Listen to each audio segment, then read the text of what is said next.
Welcome to week 133, What's on My Mind Bias. No one is immune from bias. Are you feeling like we need more time to fully explore the topic of bias? You're not alone. There's so much more for us to uncover, understand, and learn. Stay curious. I appreciate your willingness to begin this conversation with me. We've touched on some uncomfortable areas in our minds and may have realized how much more we still have to learn. While we've only scratched the surface, we've started a more profound journey of understanding, awareness, and consciousness of its existence. This topic will continue to present opportunities for us to learn and grow. Bias. For such a small word, bias packs a big punch. Like our month on ego, our conversations uncovered spaces for growth and a deeper understanding of humanity from a new perspective. Over the past 3 weeks, we've mainly discussed implicit bias, the kind buried so deep in our minds that even the kindest person can fall prey to it. Implicit bias is like a subtle, persistent shadow in your mind, quietly shaping your thoughts and actions. It infiltrates your conscious behavior like an invisible force, slipping through the cracks of your awareness and influencing decisions and actions without you realizing it. We've discussed the value of implementing the power of the pause when practicing our newfound awareness of bias. In today's fast-paced world, taking a moment can feel like a lifetime, but it can be profoundly valuable to remind ourselves that we have all the space we need to consider our words, actions, and behavior. Our life experiences create mental maps in our brains. Repetition deepens these paths, making responses faster and more automatic. By pausing, we give ourselves time for our biology to settle and access our prefrontal cortex, where conscious decision-making occurs.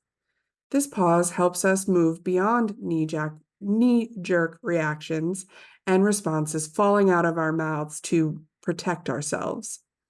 In this space, we can take personal responsibility for bringing bias into awareness. It's where we find safe spaces to ask challenging questions, say difficult things, and practice perspective taking. With bias awareness, when someone shares a vulnerable insight, you can realize that your automatic response is through your filter of implicit bias. You begin to notice others' biases, implicit or explicit. Recognizing this helps us find a new way to identify, name, and mitigate bias. Before we go, let's touch on explicit bias, the biases you're aware of, which can often end in isms. These are conscious choices and behaviors, and some people may not realize how explicit their implicit biases are. Did you know there are 234 different isms, each representing a belief system? The size of this list reminds us that we still have work to do.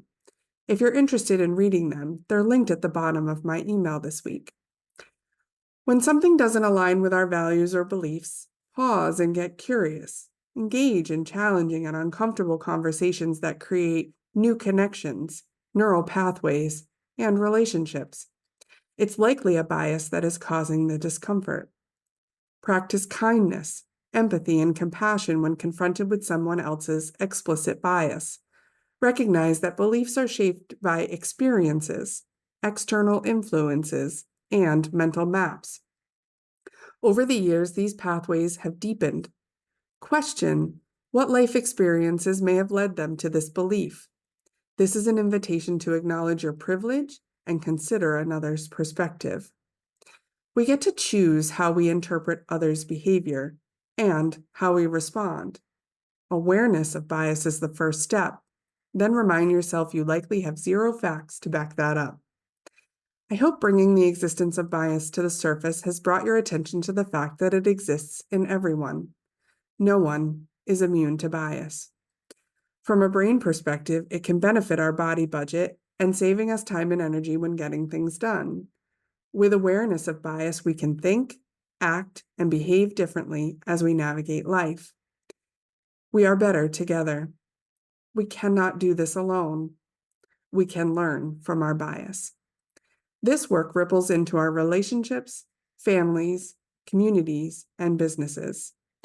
My question for the community and for you this week are, how can you contribute to creating safe spaces for discussing and addressing bias in your personal and professional communities?